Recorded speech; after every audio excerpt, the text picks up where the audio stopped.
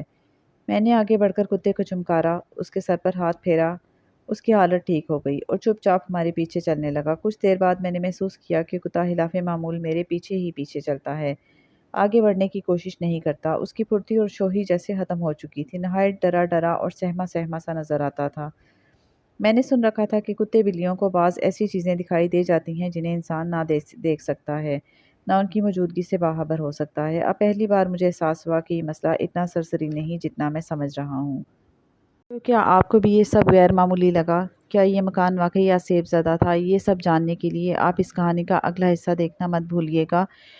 ہمارے چینل کو جلدی سے سبسکرائب کر دیں اور ساتھ ہی ساتھ ہماری اس ویڈیو کو لائک اور شیئر کرنا مت بھولیں۔ اللہ حافظ۔